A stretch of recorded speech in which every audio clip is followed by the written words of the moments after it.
አንደኛው ሹፌር ለምሳሌ ከተማውን ሲያዞረኝ የነበረው እሱ ደግሞ ሲነግረኝ ያው በጣም ከፍተኛ ችግር ውስጥ ነው ድህነት ውስጥ ነው ያለው 3 ልጆች አሉኝ አለ 150 እና $100 ለትምህርት ቤት በአመት ከፍላለሁ ባለቤቴ ምንም ስራ የላትም ስለዚህ አሁን ታክሲ ነው የምሰራው በጣም ከፍተኛ በቃ ኑሮ ውድነቱ ማቋቋም አልቻልኩም ማለት እና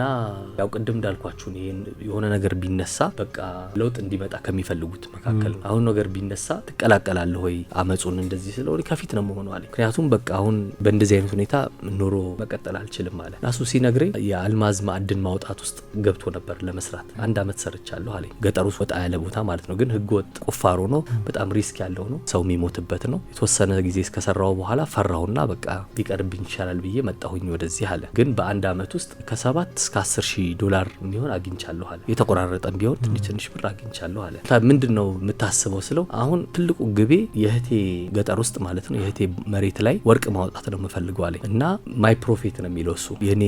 ቢት የነገረው የቤተክርስቲያን ሰው አለ እሱ ወርቅ እንዳለ ነግሮኛል አለ እህቴ ጋር እና እንዴት ነገረህ ስለው በቃ ቸርች ውስጥ በተቀመጥኩበት አስነስቶ አንተ እህት የምትኖርበት ቦታ ሄደህ ወርቅ አውጣ እዛ ወርቅ አለ ብሎ ነግሮኛል አለ ስለዚህ በቃ አሁን እቅዴ እሱን ማድረግ ነው እጄ ማውጣት ነው አለ ዝም ብለህ መቆፈር አይቻልም ምክንያቱም የመንግስት ሰዎች ከያዙ ታሰራለህ ህገወጥ ነው ግን ፈቃድ ደግሞ ለማግኘት ጉቦ መክፈል አለ እስከ $3,000 ድረስ ጉቦ ከፍለህ ነው ፈቃድ አግኝተህ የምትቆፍረው በምን ትቆፍረው አለ ስለው አይኔ ማሽን ያስፈልገኝም የሚስቴ ባል ያክስቴ ልጆች እንደዚህ ያሉ በእጃችን እንቆፍረዋለን በ6 በ7 ሜትር ውስጥ ወርቁን ማግኘት እንችላለን እና እኔ እንደውም መኪና ትንሽ መኪና አለችኝ አለ $3,000 ታወጣለች እሷን ሸጬ ነው መስራት ይሄንን ነገር መግባት የምፈልገው አለ ግን ሚስቴ ደግሞ አይሆንም ብላኛለች ሌላ ገንዘብ አጠራቅምና ስራ እንጂ ይሄ መኪና አይሸጥም ብላኛለች አለ እና ያ ልብ አሁን እዛ ላይ ነው ያለው አለ እና አሁን ተሳክቶልህ ያንን ካደረክ ለቤተክርስቲያን ነው ለነብዩ ምንድነው የምታረገው ምን ታረጋለህ አልኩት አይ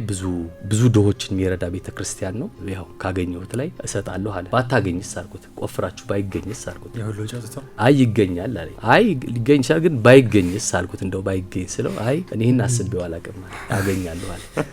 እንግዲህ ይቅናቢ ተለያየ በረራ ኢትዮፒካ ሊንክ